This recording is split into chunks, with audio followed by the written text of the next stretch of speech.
Agora no seu rádio. JD1 no ar. As principais notícias do estado, do Brasil e do mundo. JD1 no ar. JD1 no ar. Apresentação Wesley Paiva. Apoio Senar MS. Transformando vidas. Olá, terça-feira, dia 23 de janeiro de 2024. A partir de agora, eu, Wesley Paiva, apresento o JD1 no ar com as principais notícias do estado, do Brasil e do mundo. Essa é uma iniciativa do JD1 Notícias em parceria com 32 emissoras de rádios FM em Mato Grosso do Sul e conta com o apoio do Senar MS Transformando Vidas. Vamos conferir os principais destaques de hoje. Destaques do dia. Primeiro lote da vacina contra a dengue chega no Brasil. Por ciúmes, mulher esfaqueia ex-marido e filhos em Campo Grande. O presidente Lula oficializa a nomeação do ministro aposentado do STF, Ricardo Lewandowski, para o comando do Ministério da Justiça. Santa Casa de Campo Grande desmente falso alerta sobre surto de Covid no hospital. E o Congresso Nacional deve instalar comissão mista para analisar o prazo de adesão ao Desenrola Brasil. Está no ar. JD1 no ar. JD1 no ar. E agora vamos conferir como fica o tempo e o clima nesta terça-feira. Do Clima Tempo Nacional fala Luísa Cardoso. JD1 no ar. Previsão do tempo. Nesta terça-feira, uma área de baixa pressão sobre o estado de São Paulo e também uma outra área de baixa pressão associada a uma frente fria devem manter as instabilidades entre o sudeste, o nordeste e também o centro-oeste do Brasil. As pancadas devem acontecer com bastante persistência na maior parte do país. No sul é o estado do Paraná, que deve ter muita nebulosidade já desde o início do dia, e as pancadas de chuva ocorrem de maneira forte ao longo de toda a terça-feira. Chuva que vem acompanhada de rajadas de vento de até 70 km por hora. E esse mesmo cenário também deve ser observado em áreas do oeste de Santa Catarina e a região do litoral norte. Chuva persistente e muita nebulosidade ao longo do dia. No centro-oeste, temporais devem dominar a região, pancadas fortes que vêm de novo com rajadas de vento e risco de trovoadas. No norte de Mato Grosso e áreas também da metade sul de Mato Grosso do Sul, ainda assim são pancadas com menor volume acumulado e mesmo assim são chuvas que devem ocorrer já desde o início do dia até o período da noite. No norte do Brasil, a chuva também ocorre com persistência, especialmente no território Tocantins. Nas demais áreas da região, também chove forte, principalmente no sul do Pará, mas são pancadas que intercalam períodos de melhora. Tem até eventual abertura de sol intercalando esses períodos de chuva. Só não chove no norte do país, em áreas do extremo norte do Amazonas e Roraima. Inclusive, Boa Vista tem sol e pouca nebulosidade. E no país, ao longo desta terça, a temperatura também deve ser mais baixa em áreas do sudeste. A região do Rio de Janeiro, por exemplo, tem máxima de 26.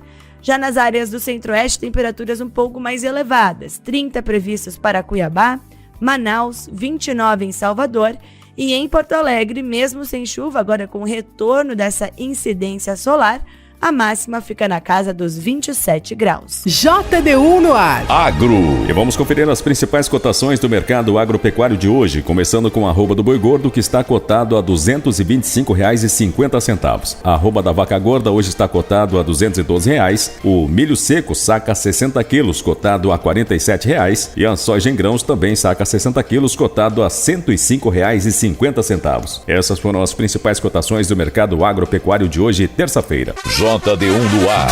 Notícias. O primeiro lote de vacina contra a dengue, com 750 mil doses, já chegou ao Brasil. O segundo lote, com 570 mil doses, deve chegar do Japão em fevereiro. No total, o governo espera vacinar neste ano 3 milhões e 200 mil pessoas no esquema de 2 doses de vacina. Elas serão aplicadas em crianças e adolescentes das regiões mais atingidas pela doença. A ministra da Saúde, Nízia Trindade, explica os critérios. Teremos como critérios aquelas regiões de saúde com maior incidência de dengue nos últimos 10 anos e com olhar especial para o último ano e também os últimos 6 meses, a faixa etária de 10 a 14 anos, que se encontra dentro do que recomendou a Organização Mundial de Saúde e é também aquela onde ocorre o maior número de hospitalizações. A vacinação começará no início de fevereiro. A lista dos municípios e a estratégia de vacinação população serão informadas pelo Ministério da Saúde nos próximos dias. JD1 no ar. JD1 no ar. Na volta das atividades legislativas, o Congresso deve instalar uma comissão mista para analisar a medida provisória que prorroga até o final de março o prazo de adesão ao Desenrola Brasil. Os detalhes com a repórter Júlia Lopes. A medida provisória 1199 prorrogou até 31 de março o prazo de adesão ao programa Desenrola Brasil, voltado para negociação e quitação de dívidas que terminaria no final de 2023. A prorrogação vale para quem ganha até 2 salários mínimos ou é inscrito no Cadastro Único. Ao comentar a situação de endividamento da população, o senador Rodrigo Cunha, do Podemos de Alagoas, que foi o relator da criação do Desenrola, destacou a importância de aumentar o acesso à educação financeira. Se sair um repórter na rua e ir ao centro de uma cidade perguntando o que é um juros, o que é uma dívida, o que é um juros composto, a senhora se planeja o seu orçamento familiar, quando deve o cartão, sabe que pode ter uma outra forma de pagar esse cartão sem financiar no rotativo, as pessoas não têm acesso à informação financeira. Como se trata de medida provisória, o prazo até o final de março já está valendo, mas o texto ainda precisa ser analisado por uma comissão mista de senadores e deputados, antes de passar por votação nos plenários da Câmara e do Senado. Também, na volta das atividades legislativas, o Congresso deve instalar uma comissão mista para analisar a medida provisória que prorroga até o final de março o prazo de adesão ao Desenrola Brasil. A prorrogação vale para a faixa de renda de até 2 salários mínimos. Os detalhes com Júlia Lopes. A medida provisória 1199 prorrogou até 31 de março o prazo de adesão ao programa Desenrola Brasil, voltado para negociação e quitação de dívidas que terminaria no final de 2023. A prorrogação vale para quem ganha até 2 salários mínimos ou é inscrito no Cadastro Único. Ao comentar a situação de endividamento da população, o senador Rodrigo Cunha, do Podemos de Alagoas, que foi o relator da criação do Desenrola, destacou a importância de aumentar o acesso à educação financeira. Se sair um repórter na rua e ir ao centro de uma cidade perguntando o que é um juros, o que é uma dívida, o que é um juros composto, a senhora se planeja o seu orçamento familiar, quando deve o cartão, sabe que pode ter uma outra forma de pagar esse cartão sem financiar no rotativo, as pessoas não têm acesso à informação financeira. Como se trata de medida provisória, o prazo até o final de março já está valendo, mas o texto ainda precisa ser analisado por uma comissão mista de senadores e deputados, antes de passar por votação nos plenários da Câmara e do Senado. Quer saber como 2 letrinhas viram notícias no seu WhatsApp? Facinho, facinho. É só mandar um simples oi para o JD1 981 35 98 88. Nossa, até o nome é fácil de lembrar. Cadastre 981 35 98 88 no seu WhatsApp e escreva apenas Oi. As principais notícias de Mato Grosso do Sul, do Brasil e do mundo bem aí, Na palma da sua mão. Deu oi, virou notícia. JD1Noticias.com JD1Noticias.com JD1Noticias.com. A notícia no seu celular. E da nossa central de jornalismo, a repórter Sara Chaves tem mais notícias que estão em destaque no portal JD1. Olá, ouvintes do JD1 no ar. Uma mulher de 43 anos esfaqueou o ex-marido e os 2 filhos durante uma crise de ciúmes no bairro Tiradentes, em Campo Grande. Segundo o registro policial, o casal está separado há cerca de 6 meses, mas ainda moram na mesma casa, e a mulher não aceita o fim do relacionamento. Ontem, depois de mais uma briga, ela pegou uma faca e acertou a vítima na região do pescoço. Os filhos de 13 e 20 anos foram defender o pai, mas acabaram sendo atingidos pelos golpes de faca. A vítima declarou ainda que a situação está cada vez mais insustentável.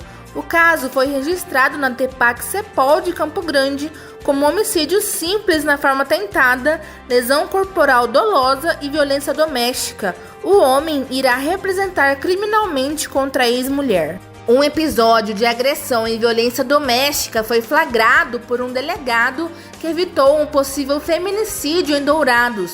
O delegado titular da Delegacia de Polícia Civil de Itaporã, Ulisses Brito, trafegava no cruzamento da Avenida Guaicurus com a rua Ali Hassan Gadier, em Dourados, quando viu o autor de 19 anos agredir a vítima de 28 anos. Ao ver a agressão, o delegado fez um contorno com o veículo para intervir na situação. Enquanto era preso, mesmo na presença do policial, o homem xingou e ameaçou a mulher de morte. O motivo da briga foi a vítima perguntar ao companheiro sobre uma ex-namorada. Ele não gostou e iniciaram uma discussão seguida de agressão física. O homem foi preso em flagrante e conduzido para a delegacia de Dourados, onde responderá pelas agressões. E para esclarecer e acalmar a população, a Santa Casa de Campo Grande desmentiu na segunda-feira um falso alerta que vem rondando as redes sociais sobre um surto de Covid no hospital,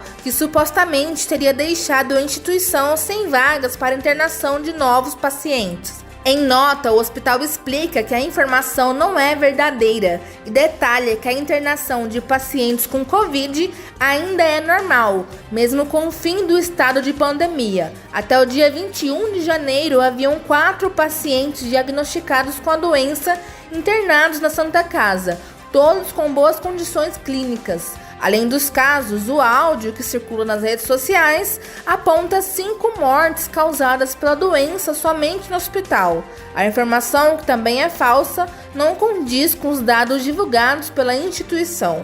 O presidente Lula oficializou na tarde de ontem a nomeação do ministro aposentado do STF, Ricardo Lewandowski, para o comando do Ministério da Justiça. Lewandowski já tem 3 nomes escolhidos para comporem a nova formação do Ministério da Justiça e assumirá o cargo deixado por Flávio Dino e, por sua vez, assumirá a vaga no STF a partir do dia 1º de fevereiro. Com Lewandowski no comando, Manuel Carlos de Almeida será o novo secretário executivo. Mário Sarrubo ocupará a posição de secretário nacional de Segurança Pública e Ana Maria Neves chefiará o gabinete do ministro da Justiça.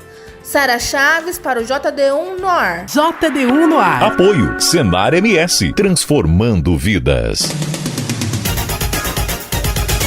O Senado analisa um projeto que pretende aumentar a segurança dos dados pessoais do cliente fornecidos em compras no comércio. A reportagem é de César Mendes. Muitos consumidores não imaginam que informações pessoais fornecidas no momento de uma compra podem ser a oportunidade para um outro tipo de venda, o comércio de dados. Frequentemente, essas informações vêm sendo comercializadas com empresas que traçam o perfil dos clientes para direcionarem propagandas de novos produtos. Mais um projeto em análise na Comissão de Fiscalização e Controle e Defesa do Consumidor determina que os estabelecimentos que realizarem essas operações sejam multados em 20% do faturamento. O autor do projeto, Ângelo Coronel, do PSD da Bahia, explica que pretende também obrigar que os estabelecimentos comerciais exponham avisos alertando os consumidores de que pedidos para o fornecimento de dados pessoais devem explicar o que será feito com essas informações. Muitas vezes você vai numa farmácia, compra um medicamento e daqui a pouco você está recebendo informações de outros estabelecimentos oferecendo outros produtos, porque os seus dados, que é para ser armazenados só na farmácia, quando você coloca o CPF na nota, eles são utilizados para comercialização. A proposta do senador Ângelo Coronel será analisada também pela Comissão de Comunicação e Direito Digital em votação terminativa. JD1 no ar. Esporte. E agora tem as últimas notícias esportivas com Dinil Almeida.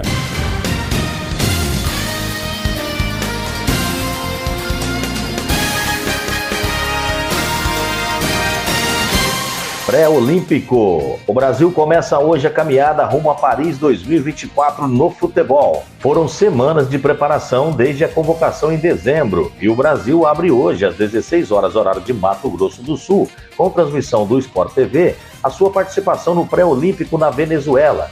A estreia contra a Bolívia marca a primeira partida de um grupo montado sobre as sempre presentes dificuldades de liberação, contornadas por uma forte aposta em figuras importantes no Brasileirão. Foram 7 cortes por falta de liberação. O goleiro Andrei, do Gil Vicente, de Portugal, os laterais Vinícius Tobias, do Real Madrid da Espanha, Luan Cândido, do Bragantino e Patrick Lanza, do São Paulo, os zagueiros Kaique Fernandes, do Almeria, e o Robert Renan, do Internacional, também o volante Danilo, do Nottingham Forest. O pré-olímpico vale 2 vagas nos Jogos de Paris. Por outro lado, ganharam espaço nomes como os meias Bruno Gomes, que deve ser titular, e Maurício, peças importantes de Coritiba e Internacional, Além deles, a dupla Hendrick e John Kennedy representa no ataque o poder de fogo dos atuais campeões brasileiros e da Libertadores. O time titular ainda deve ter o goleiro Micael, do Atlético, o lateral Kaique, do Cruzeiro, e o zagueiro Michel, do Palmeiras, e os meias Marlon Gomes, do Vasco, que pode ser improvisado na lateral, e Guilherme Biro, do Corinthians, como representantes dos gramados brasileiros. Pilar do Vasco em 2023 e hoje no Los Angeles Galaxy dos Estados Unidos,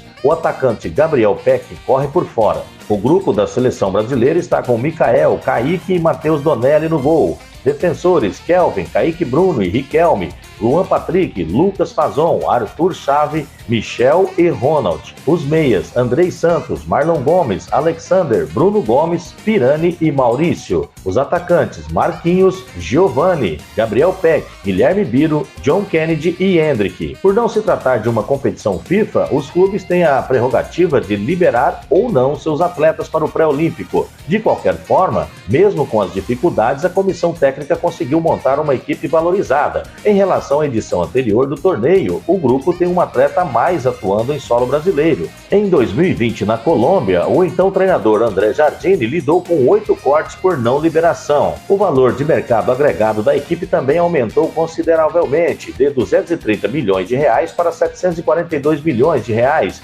segundo a estimativa do Transfer Market, embora um terço desse valor seja relativo a Hendrick, já negociado com o Real Madrid. Além de Brasil e Bolívia, entra em campo também pela segunda rodada Equador e Venezuela às 20 horas. Copa São Paulo de Futebol Júnior. O Cruzeiro está de volta à final da Copinha depois de 17 anos. Na noite desta segunda-feira, a Raposa venceu o Flamengo por 2-1 na Arena Barueri, com gols de Bruno Alves e Guimeira.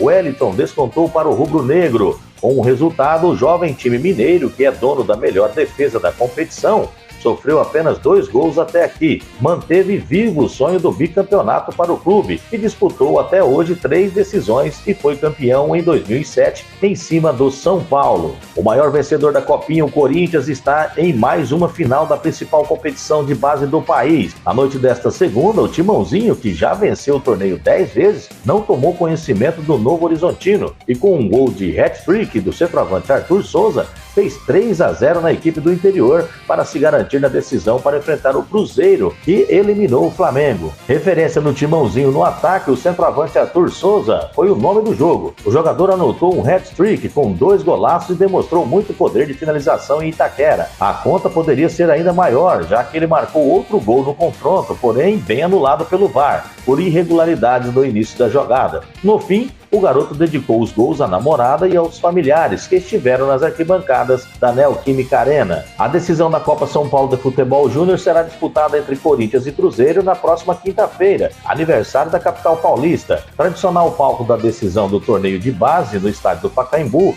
está em reformas e não poderá sediar a final. Com isso, o jogo será disputado na Neoquímica Arena, a casa do Timão. O horário ainda será confirmado pela Federação Paulista. JD1 no ar. Direto de Brasília. O programa Bolsa Atleta segue incentivando o esporte brasileiro. Este ano a meta é contemplar 10 mil atletas em todo o país. E uma portaria publicada pelo governo atualizou as regras do programa. Os detalhes na reportagem de Graciela Mendonça. Para apoiar atletas, o governo federal deve investir 162 milhões de reais no programa este ano. E na última sexta-feira foi publicada uma portaria com os critérios para a concessão de bolsas, que vão de R$ 370 reais na categoria base até R$ 15 mil em caso de atletas da categoria pódio, a mais elevada. Uma das novidades da portaria é a inclusão de atletas da modalidade surdo-olímpica, voltada para competidores surdos. É o que explica o coordenador do Bolsa Atleta, Fábio Gonçalves. Com a entrada da nova Lei Geral do Esporte, o programa Bolsa Atleta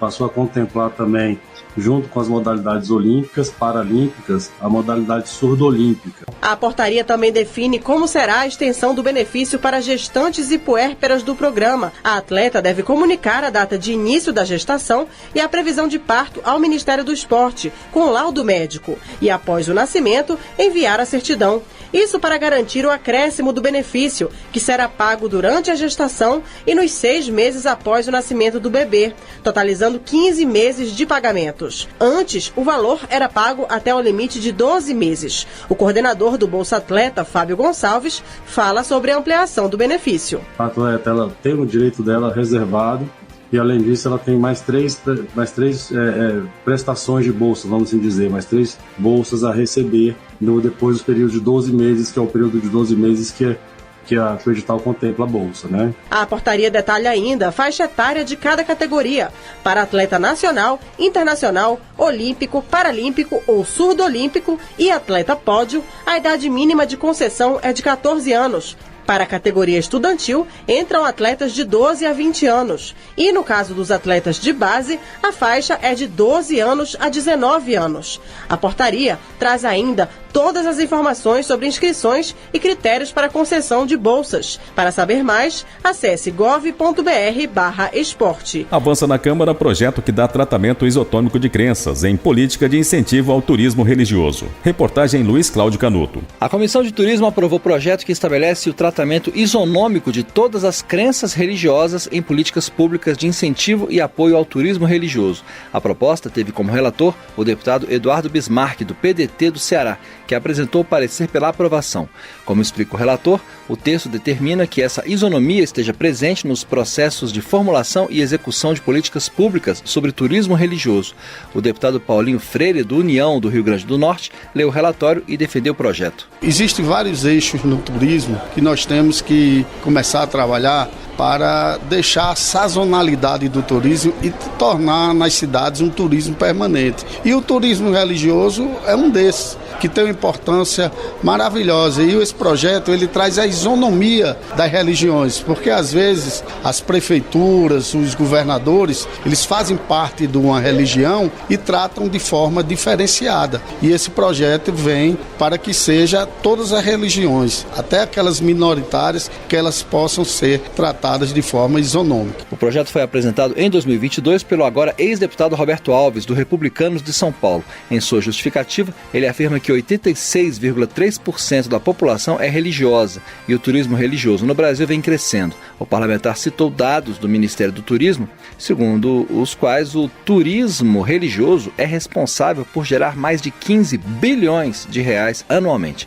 A proposta foi inspirada pela Rota da Fé e Rota de Luz, que juntas são compostas por 59 municípios paulistas e 18 municípios mineiros, um percurso de 700 quilômetros no total. O turismo religioso leva recursos para obras e melhorias nesses municípios. O projeto está em análise na Comissão de Constituição e Justiça. De Brasília, Luiz Cláudio Canuto. E já está em vigor a lei que institui a Política Nacional de Trabalho Digno e Cidadania para a população em situação de rua. Repórter Maria Neves. A norma estabelece uma série de medidas a serem adotadas pelo poder público para possibilitar a superação da situação de rua, como elevação da escolaridade, qualificação profissional e acesso a trabalho e renda.